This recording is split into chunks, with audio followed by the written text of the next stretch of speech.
Hello बच्चों, let's read the question. कह रहे complex of iron and cyanide ion is 100% ionized at 1 molal. मतलब उसके जो कॉम्प्लेक्स है उसकी मोलैलिटी हमें दे रखी है 1 मोलल।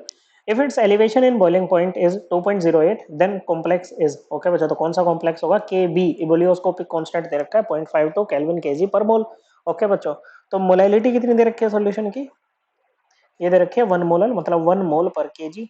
ओके बच्चों, यही यूनिट होती है आपकी मोलैलिटी की।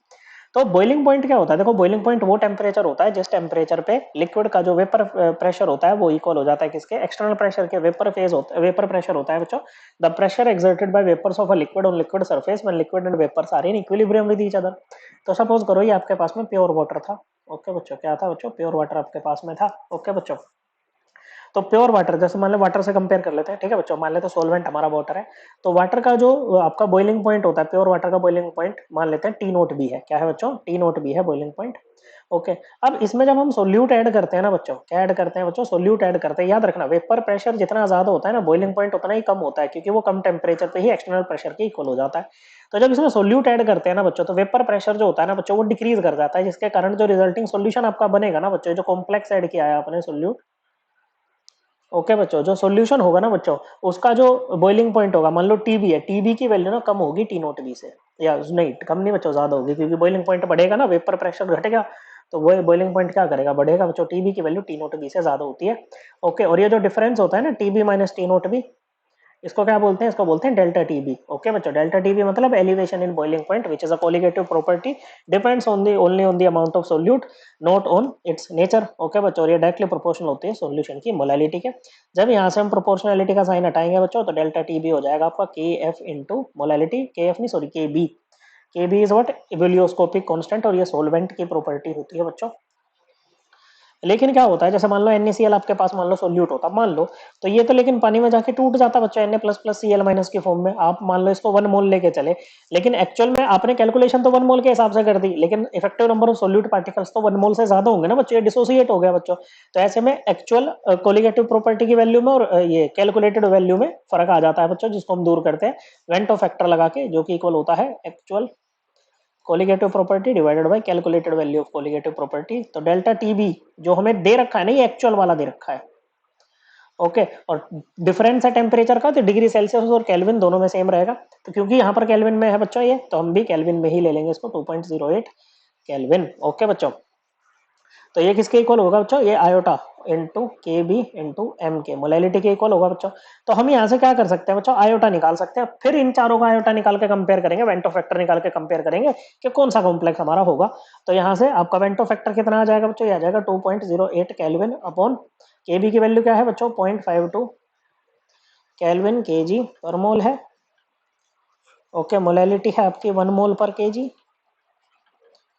ओके, तो ये के जी से के जी गया, मोल से मोल गया, केल्विन से केल्विन गया। ये कितना आ जाएगा बच्चों? वेंटो फैक्टर 4 आ जाएगा। जिसका भी वेंटो फैक्टर 4 आएगा वही आपका आंसर होगा। वेंटो फैक्टर कैसे निकाल लोगे बच्चों? यहाँ पर ये होता है बच्चों टोटल मोल्स आफ्टर डिसोसिएशन, क्योंकि यहाँ पर ये आयनाइज की बात कर रहा है, मतलब डिसोसिएट होगा। अगर एसोसिएशन होती तो एसोसिएशन लिखते, upon total moles before dissociation.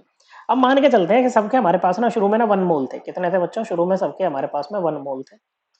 Okay, जिसका भी वेंटो फैक्टर आपका कितना आ जाएगा बच्चों? जिसका भी वेंटो फैक्टर 4 आ जाएगा ना, वही आपका आंसर हो जाएगा। तो डिसोसिएट करते हैं बच्चों। जैसे हम इसको डिसोसिएट करेंगे तो हमें क्या मिलेंगे? 3 तो हमें के प्लस मिलेंगे बच्चों, और साथ में जो एनायन मिलेगा FeCN होल 6 3 माइनस, ये हमें एनायन मिलेगा बच्चों। ओके, तो जब ये पूरा डिसोसिएट हो जाएगा तो 3 मोल तो इसके मिलने हैं आपको, और 1 मोल इसका मिलना है। ओके बच्चों, तो इसका बच्चों ए वाले का वेंटो फैक्टर कितना आ जाएगा? 3 + 1, ये आफ्टर डिसोसिएशन है बच्चों, अपॉन 1 मोल ये बिफोर डिसोसिएशन था। कितना आ गया बच्चों? ये आ गया 4, तो ये आपका आंसर होगा बच्चों। फिर अगर हम बी वाले को देखें बच्चों, FeCN ऑल ट्वाइस, तो ये तो बच्चों कैसा है? एकदम न्यूट्रल है, मतलब ये न्यूट्रल तो खैर सारी है बच्चों, मतलब ये आपका आयनाइज नहीं होगा बच्चों। क्या नहीं होगा? आयनाइज नहीं होगा। ओके बच्चों, ये जो कॉम्प्लेक्स है अपने आप में न्यूट्रल है, मतलब ऐसा नहीं कि आयंस की फॉर्म में जाएगा, ये नहीं जाएगा। तो अगर ये नहीं जा रहा है तो इसके लिए बच्चों आइटो की वैल्यू क्या आ जाएगी? 1 आ जाएगी, क्योंकि डिसोसिएशन हुआ ही नहीं बच्चों, पहले भी 1 मोल, बाद में भी 1 ही मोल बच्चों। तीसरे के पास चलते हैं, K4FeCN6। ये कैसे टूटेगा बच्चों? 4K plus plus FeCN6 4 minus इस तरह से टूटेगा।